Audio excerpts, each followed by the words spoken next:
박인기 목사의 바로 알고 바로 믿자. 천년왕국, 예수 그리스도의 천년 통치.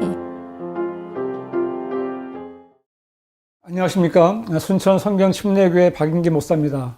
오늘은 예수님의 지상 재림과 천년왕국에 대해서 말씀드리려고 합니다. 제도권 교회 신학자들이나 목사들은 예수님의 재림에 대해서 소위 후천연설, 무천연설, 전천연설, 역사적 전철연설 등을 말하고 있지만 대부분의 한국 교회 교단들은 무천연설을 주장하고 있습니다. 그러나 무천연설은 문자 그대로 성경이 말씀하신 천년왕국이 실제적인 왕국이 아니라는 주장입니다.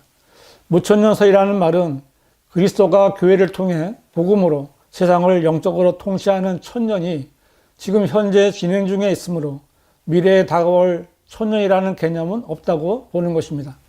무천년주의자들은 재림 후에 천년왕국이 있다는 것을 부정하고 예수님의 재림 후에 만물은 최후의 심판을 받아 한순간에 끝난다라고 말합니다. 그래서 그들이 가르치는 세례 문답서를 보면 인류 역사의 종말은 언제입니까? 라는 물음의 답은 그리스도의 재림이 있을 때입니다 라고 되어 있습니다. 그리고 예수님께서 재림하시는 목적은 무엇입니까? 라는 물음에는 신자에게는 영원한 상을, 불신자에게는 영원한 벌을 주기 위해서입니다 라고 되어 있습니다. 그러나 이것은 오류를 퍼뜨리는 것입니다.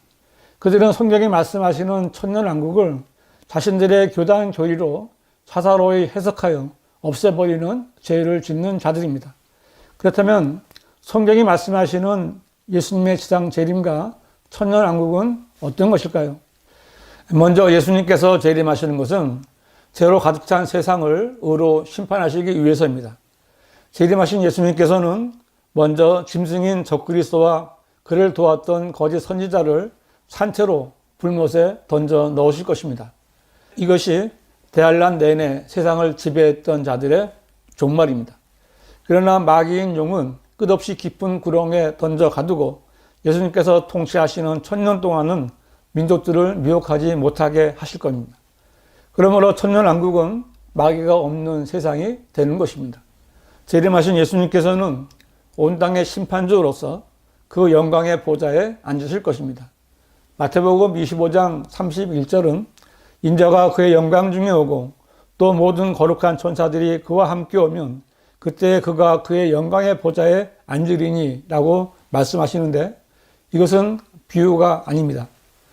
예수님께서는 초림하셨을 때에도 천국의 왕, 즉 유대인의 왕으로 오셨지만 하나님의 백성인 유대인들의 거부로 인해 다윗의 보좌에 앉지 못하셨고 천국은 연기되었습니다.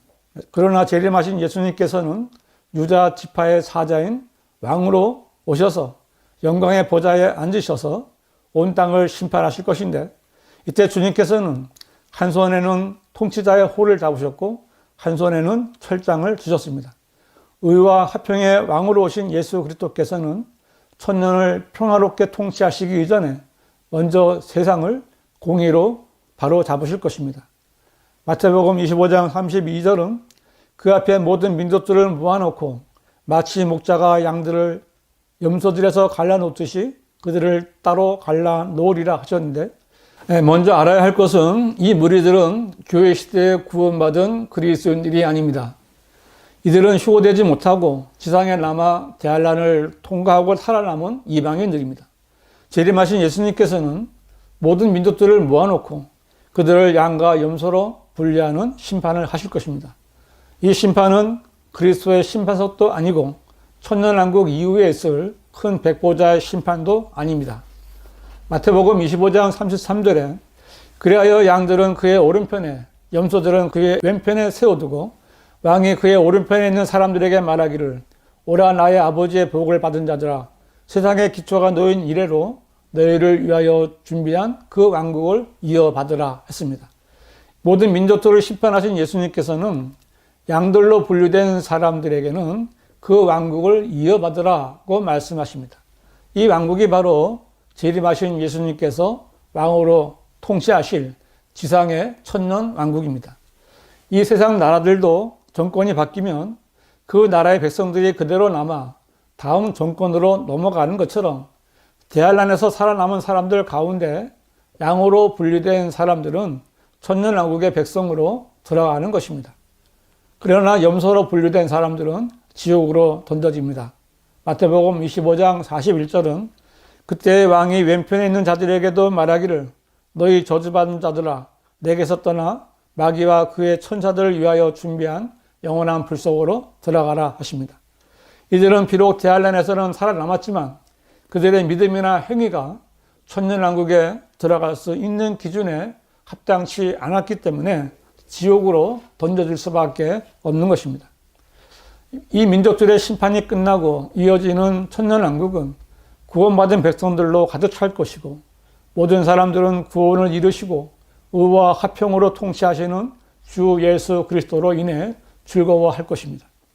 예루살렘에는 천년왕국의 성전이 세워질 것이고 주님께서 앉으신 영광의 보좌가 있는 예루살렘은 천년왕국의 수도가 될 것이며 위대한 왕의 도성이 될 것입니다. 천년왕국 때에는 피로 오염되었던 자연계가 회복되어 온 땅이 에덴 동산의 때로 돌아가서 평화와 풍요가 찾아올 것입니다. 밭가는 자가 추수꾼을 앞서며 포도를 밟는 자가 씨 뿌리는 자를 앞서리라 하는 말씀처럼 온 땅은 풍요롭게 되어 더 이상의 굶주림이 없게 될 것입니다. 동물들의 야수성도 사라지고 더 이상 맹수들이 약한 다른 짐승을 잡아먹지 않습니다. 이사야서 11장 6절에 또한 이리가 어린 양과 함께 거하며 표범이 새끼 염소와 함께 누울 것이요 송아지와 어린 사자와 살찐 짐승이 함께하며 어린아이가 그들을 이끌리라. 암소와 곰이 함께 먹으며 그것들의 새끼들이 함께 누울 것이요 사자가 소처럼 짚을 먹으리라 했습니다. 이 말씀들을 선한 자들과 악한 자들이 함께 평안히 거한다는 식의 비유적으로 해석해서는 안 됩니다.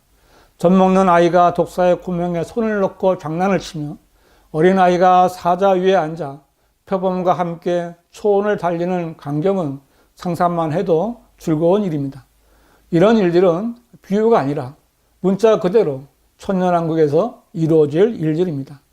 이사야서 65장 23절에 그들은 헛되이 수고하지 아니할 것이며 괴로움으로 출산하지 않을 것이니 이는 그들이 주의 복받은 자의 자손이요 그들의 후손도 그들과 함께 할 것임이라 했습니다. 천년왕국 때에는 여자에게 주어졌던 임신과 출산의 고통이 제거되고 여자가 출산할 때에도 고통을 당하지 않게 될 것입니다. 사람의 수명도 노아의 홍수 이전의 사람들처럼 길어져서 나무의 수명과 같이 길어지고 질병도 없어지기 때문에 사람은 자신의 수명을 다 채울 때까지 살 것입니다. 만일 수명을 다하지 못하고 100세에 죽는 사람이 있다면 그 사람은 죄를 지은 죄인으로 저주를 받은 것이 될 것입니다. 천년왕국은 인간이 죄를 짓기 이전의 상태로 회복된 자연 속에서 평안과 안식을 누리는 왕국입니다. 또한 예수 그리스도께서 재림하시는 것은 모든 피조물들과 성도들 안에서 영광을 받으시고 천년왕국을 통치하시기 위해서 오시는 것입니다. 계시록 11장 15절에 그 후에 일곱째 천사가 나팔을 부니 하늘에서 큰 음성들이 있어 말하기를 이 세상의 나라들이 우리 주와 그의 그리스도의 왕국들이 되어서 그분이 영원토록 통치하시리라고 하더라 했습니다. 예수님께서는 누가복음 1장에서 천사들이 말한 대로 다윗의 보좌에서 야곱의 집안을 영원히 통치하실 것이라는 큰 약속을 아직 성취하지 못하셨습니다. 초림하셨을 때 주님께서는 다윗의 보좌에 앉지 못하셨고 그 일은 뒤로 연기되었습니다. 그러나 이 세상 왕국이 주님께 주어질 날이 올 것이고 그때 주님은 의로 통치하실 것입니다. 계시록 19장 16절은 또 그의 옷과 넓적다리에 이름이 기록되어 있는데 만왕의 왕 또 만주의 주라 하였더라 했습니다. 예수 그리스도께서는 천년왕국을 통치하시기 위하여 만왕의 왕이시고 또 만주의 주로 재림하시는 것입니다. 천년왕국은 영적인 왕국이 아니라 이 땅에 세워질 실제적이고 물리적인 왕국입니다. 이때는 모든 나라의 민족들이 매년 장막절이 되면 예루살렘에 올라와서 만왕의 왕이신 주님께 경배드리며 장막절을 지킬 것입니다. 요한계시록 20장 1절에서 7절 사이에는 천년이라는 용어가 6번 나옵니다. 천년왕국에 있을 일들이 자세히 기록되어 있습니다. 그러면 천년왕국과 그리스도인은 어떤 관계일까요? 계시록 20장 6절은 첫 번째 부활에 참여하는 자는 복되고 거룩하도다. 둘째 사망이 그들을 다스리는 권세가 없고 오히려 그들이 하나님과 그리스도의 제사장들이 되어 천년 동안 그와 함께 통치하리라 했습니다. 휴교되었던 그리스도인들은 재림하시는 예수님과 함께 이 지상에 내려와 예루살렘에서 통치하시는 주님과 함께 천년 동안 자신이 보상으로 받은 성읍들을 통치하게 될 것입니다. 누가복음 19장 17절에 그에게 말하기를 잘하였다 착한 종아 내가 아주 작은 일에 신실하였으니 10성읍을 다스리는 권세를 가지라고 하더라 하셨는데 이때 주님이 주신 권세가 바로 왕으로서 천년왕국 때 주님과 함께 통치하는 권세입니다. 그리스도와 함께 고난을 받은 그리스도인들은 주님과 함께 영광도 받는 것입니다. 그리스도인들은 이 나라의 영광을 위해 시련도 견디고 고난도 받는 것입니다. 천년왕국은 재림하신 주님께서 이 땅에 세우시는 왕국이고 천년 동안 통치하시는 왕국입니다. 그러나 대부분의 개신교단의 목사들은 이러한 성경의 지식들을 믿지 않고 신학자들이나 교단 교리에 따라 무천년설을 신봉하고 있습니다. 그들을 따라간다면 구원 받았다 해도 천년왕국에서 통치할 수 있는 성읍들을 하나도 받지 못할 것입니다. 성경은 주님이 오셨을 때 칭찬과 존귀와 영광을 받는 사람들이 있고 주님이 오셨을 때 수치를 당하는 사람들이 있다고 말씀하십니다. 여러분은 어떤 사람이 되기를 원하십니까? 주님이 오시거나 우리가 죽으면 더 이상 일할 수 있는 시간이 없습니다. 생애 짧은 순간을 위해 영혼을 희생하지 말고 순간보다 영혼을 위해 살아야 합니다. 여러분의 짧은 시간을 영원한 영광을 위하여 사용하는 지혜로운 성도들이 되시기를 바랍니다. 지금까지 박인기 목사의 바로 알고 바로 믿자였습니다.